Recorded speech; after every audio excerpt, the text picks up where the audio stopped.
بسم اللہ الرحمن الرحیم الحمد للہ وکفا وسلام علی عبادہ الذین اصطفى اما بعد۔ بہت سارے احباب نے قربانی کے تعلق سے کچھ عرض کرنے کے لیے فرمائش کی ہے۔ سماعت فرمائیں۔ قربانی کے فضائل احادیث کریمہ کے روشنی میں نبی کریم صلی اللہ تعالی علیہ وسلم نے ارشاد فرمایا کہ یوم النحر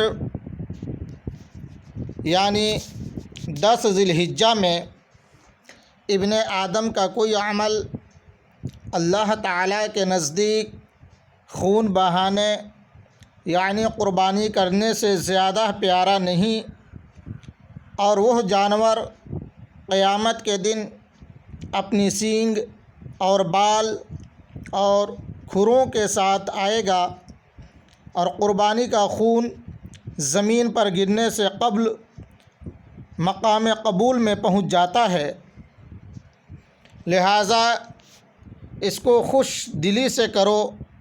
ابو داؤد شریف، ترمذی شریف اور ابن ماجہ میں یہ حدیث موجود ہے۔ نبی اکرم صلی اللہ علیہ وسلم نے فرمایا، جس نے خوش دلی سے اور ثواب کا طالب ہو کر قربانی کی، وہ آتش جہنم سے حجاب یعنی روک ہو جائے گی۔ طبرانی شریف۔ نبی اکرم صلی اللہ علیہ وسلم نے ارشاد فرمایا کہ جو روپیہ عید کے دن خرچ کیا گیا اس سے زیادہ اور کوئی روپیہ پیارا نہیں۔ نبی کریم صلی اللہ علیہ وسلم نے ارشاد فرمایا کہ جو شخص قربانی کرنے کی وسعت رکھتا ہو اور وہ قربانی نہ کرے، وہ ہماری عیدگاہ کے قریب نہ آئے۔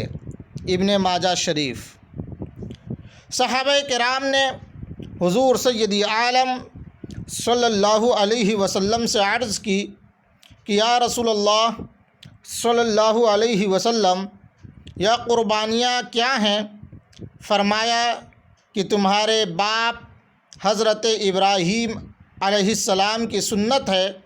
تو لوگوں نے عرض کی یا رسول اللہ صلی اللہ تعالی علیہ وسلم، اس میں ہمارے لیے کیا ثواب ہے؟ فرمایا کہ ہر بال کے بدلے میں نیکی ہے۔ ابن ماجہ شریف کی یہ حدیث ہے۔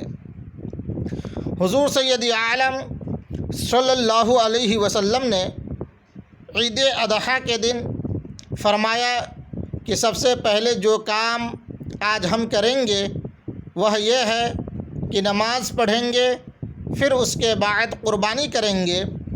جس نے ایسا کیا اس نے ہماری سنت کو پا لیا، اور جس نے پہلے ذبح کر لیا وہ گوشت ہے جو اس نے پہلے سے اپنے گھر والوں کے لیے تیار کر لیا، قربانی سے اسے کچھ تعلق نہیں۔ حضرت ابو بردہ رضی اللہ تعالی عنہ غریبوں کے خیال سے پہلے ذبح کر چکے تھے۔ انہوں نے عرض کی یا رسول اللہ علیہ السلام، میرے پاس بکری کا 6 ماہ کا ایک بچہ ہے۔ نبی کریم صلی اللہ علیہ وسلم نے فرمایا تم اسے ذبح کر لو، مگر تمہارے علاوہ کسی اور کے لیے 6 ماہ کا بچہ کفایت نہیں کرے گا۔ صحیح البخاری میں یہ حدیث پاک موجود ہے۔ ایک صحابی رسول نے سیدنا حضرت علی رضی اللہ تعالی عنہ کو دیکھا کہ وہ 2 مینڈھوں کی قربانی کرتے ہیں۔ انہوں نے پوچھا یہ کیا؟ تو حضرت علی نے فرمایا کہ رسول اکرم صلی اللہ علیہ وسلم نے مجھے وصیت فرمائی کہ میں حضور صلی اللہ علیہ وسلم کی طرف سے قربانی کروں، لہٰذا میں حضور صلی اللہ علیہ وسلم کی طرف سے قربانی کرتا ہوں۔ ترمذی شریف میں یہ حدیث موجود ہے۔ نبی کریم صلی اللہ علیہ وسلم نے فرمایا، مجھے یوم اضحیٰ کا حکم دیا گیا اور اس دن کو اللہ تعالیٰ نے میری امت کے لیے عید بنایا۔ ایک شخص نے عرض کی، یا رسول اللہ صلی اللہ علیہ وسلم، میرے پاس ایک منیحہ کے سوا کوئی جانور نہیں ہے، تو کیا اسی کی قربانی کر دوں؟ فرمایا، نہیں، ہاں تم اپنے بال، ناخن اور مونچھیں ترشواؤ اور منہ زیر ناف صاف کرو، اسی میں تمہاری قربانی خدا کے نزدیک پوری ہو جائے گی۔ ابو داؤد شریف اور نسائی شریف کی حدیث ہے۔ منیحہ اس جانور کو کہتے ہیں جو دوسرے نے اسے اس لیے دیا ہے کہ کچھ دنوں اس کے دودھ وغیرہ سے فائدہ اٹھائے، پھر مالک کو واپس کر دے، لہٰذا حضور صلی اللہ علیہ وسلم نے اس کی قربانی سے منع فرما دیا۔ حضور سید عالم صلی اللہ علیہ وسلم نے ارشاد فرمایا کہ جس نے ذی الحجہ کا چاند دیکھ لیا اور قربانی کرنے کا اس کا ارادہ ہے، تو جب تک قربانی نہ کر لے بال اور ناخن سے نہ لے، یعنی نہ کٹوائے نہ ترشوائے۔ مسلم شریف، ترمذی شریف، نسائی شریف اور ابن ماجہ شریف کی حدیث ہے۔ نبی کریم صلی اللہ علیہ وسلم نے ارشاد فرمایا، قربانی میں بڑے جانور کی طرف سے 7 حصے کر سکتے ہیں۔ رحمت عالم صلی اللہ علیہ وسلم نے ارشاد فرمایا کہ بھیڑ کا جزع یعنی 6 ماہ کا بچہ سال بھر والی بکری کے قائم مقام ہے۔ ابو داؤد، نسائی اور ابن ماجہ شریف کی حدیث ہے۔ رحمت عالم صلی اللہ علیہ وسلم نے ارشاد فرمایا کہ افضل قربانی وہ ہے جو قیمت کے اعتبار سے اعلیٰ ہو اور خوب فربا ہو۔ نبی کریم صلی اللہ علیہ وسلم نے رات میں قربانی کرنے سے منع فرمایا۔ نبی کریم صلی اللہ علیہ وسلم نے فرمایا کہ 4 قسم کے جانور قربانی کے لیے درست نہیں ہیں۔ کانا، جس کا کانا پن ظاہر ہو۔ دوسرا، بیمار، جس کی بیماری ظاہر ہو۔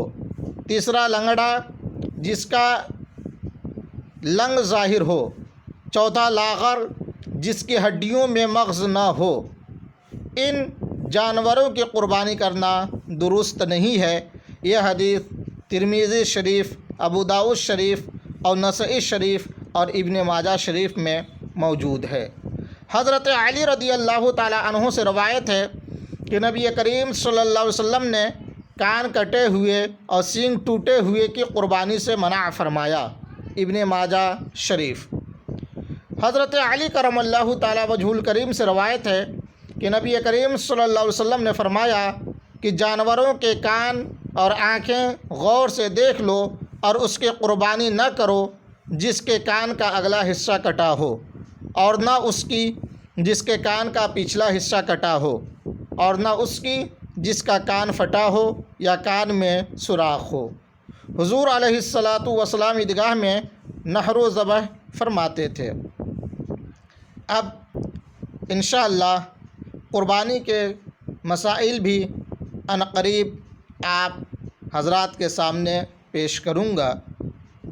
اللہ تبارک و تعالی ہم سب کو شریعت مطہرہ پر چلنے کی توفیق عطا فرمائے۔